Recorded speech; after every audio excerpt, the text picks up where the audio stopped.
Exactly. Let's talk about Uncle Howdy. So up to this moment, we've only seen him in little video promos. We saw him live for the first time on SmackDown TV. So LA Knight has a promo, calls Bray out. Bray again insists it wasn't me that attacked you. LA Knight still not buying it. Takes the boots.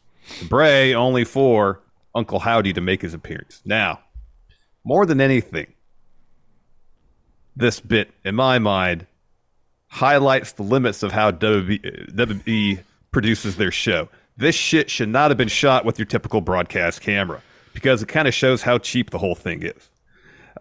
This is a scenario where you bust out the fancy camera you used to use on SmackDown.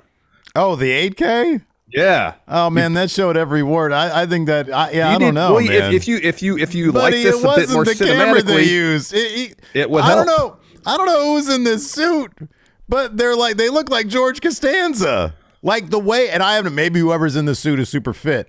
The costume. Well, sort of like when Bray had the Burt Fiend costume. Yeah. Right, exactly. It just looked goofy. It looked it undermined. Yes. Every ounce of mystique that had been built up with Uncle Howdy. I think I forget who the big character was in the hologram on the Mighty Morphin Power Rangers. Yeah, but you know who I'm talking about, the big face Power Rangers, I want you to do this. Yeah. I'm sure somebody here in chat's going to know who that is because you're all a bunch of nerds. But that's what Uncle Howdy should be.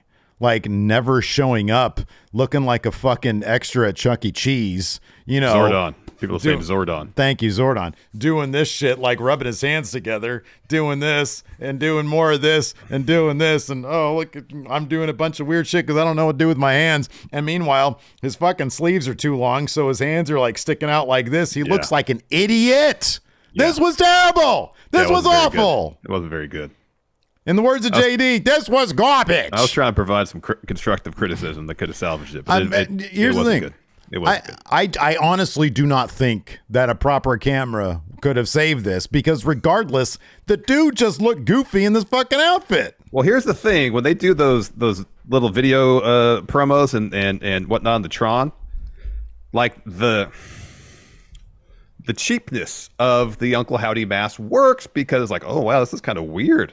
Yeah. You know, you think, oh, this is something that normally they put a lot of money and time and production value into. So it seems like the cheapness of it is intentional. You know what I mean? And when you photograph it better, it I don't know, it makes it kind of more palpable or whatever, you know, or highlights that in a way that I think it's intended. As opposed to this, when they used, and the broadcast camera is one small part of the overall packaging of it that did not work well. Yeah. I think if you use a camera that's a bit more cinematic rather than TV, it would be more in line with the video package stuff. Like put in the blue light, all that kind of stuff. I mean, I do think that the atmosphere, the theatrics of what they could have put on the stage might have helped. And what he was doing, which was like fake laughing to a terrible laugh track. Yeah, that wasn't good. Also would have helped, like fix that somehow.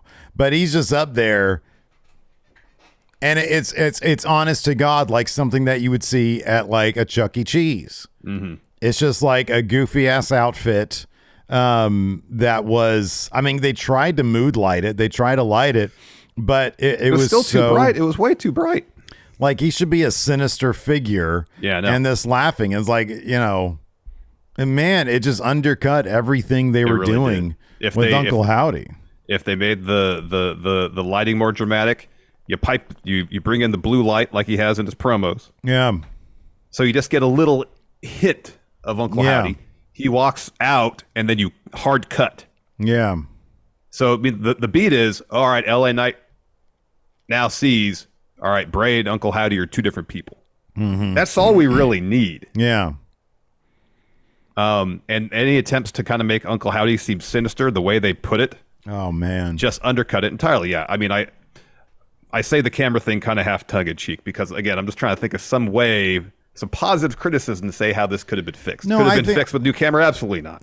I think you got like the basics down. You know, like I think it just needed to be presented in a much different manner. Yes. And I don't know if that's, you know, you just dump all the fog and blue light you can, and you put the camera down sort of low, and you sort of see his silhouette. Yes. You know, sliver, in the fog. A sliver of the mask. Yeah. Right. And just like you can sort of make out what it is, but not really. It's the whole leave it to your imagination type thing. I don't know if that's what you do. I don't know, but this was awful. This was so, I felt so bad because, dude, I want this to succeed. I want Bray's return to matter and for it to be cool because they set it up so great with all the QR code stuff. But when he came out, I was like, this just murdered it. This just absolutely killed it. Now, I fear for Alexa Bliss if she's going to be a part of this because this was goofy as shit. I still think that it would have been a much cooler idea to have Uncle Howdy be this figure like, thank you, Zordon, to all you nerds in the chat. I'm sorry, you're not nerds. Power Rangers, it was just after our time. We're old. It really was. It was like about 3 years after our time. Yeah. So yeah, it was like Zordon.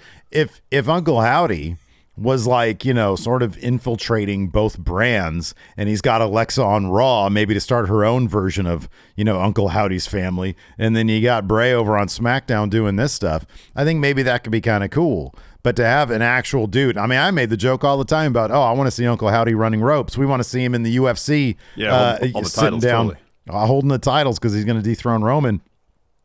They have taken that literally. They have taken our joke and made it, man, and they've manifested it. Like they've actually done it. And this is how stupid it looks. This is what we were joking about. This is why it's funny. This is why we wanted to see it to a degree. Right. This is why we wanted to see it. But unfortunately, I'm also a fan of just like good drama and intrigue and mystique. And they have absolutely killed it. Leave that to our jokes. Yes. Let us just joke about that. Our fan booking and our jokes. Yes. Right. Exactly. Yeah. Otherwise, yeah. I mean, I will say this. I do appreciate that they're trying to distance themselves from the idea that Bray is responsible for all the characters in his universe. Like we saw with him in the feed. It's something different, at least. And maybe now if they have Bray, you know, as he said, this is the real me now. This is he hasn't said this is Wyndham, but that's essentially what the point of this is. Yeah. And he's not going to flip a switch and turn to Uncle Howdy, you know? Yeah. Uncle Howdy is seemingly a separate person. Yeah, right. There's something different, but yeah, in terms of the production aspect of this reveal, no, it didn't work. Yeah. It is kind of funny because at least LA Knight didn't just start laughing at it. I kind of wish that he would. I wish that LA Knight would be sort of the proxy for people who understand this is the stupidest, most ridiculous thing now, and it's completely killed the angle.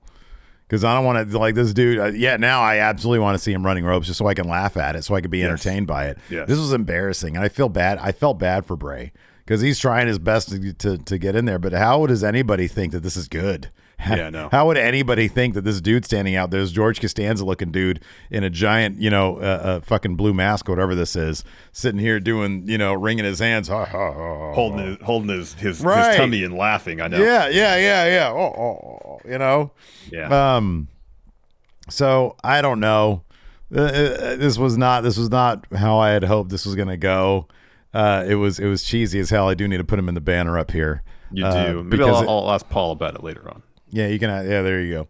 That's right. He's going to call on the end of the show to we got a Raw preview SmackDown. That being said, right now, as much as I'd like it to stay this way, we have 69 likes on the YouTube live.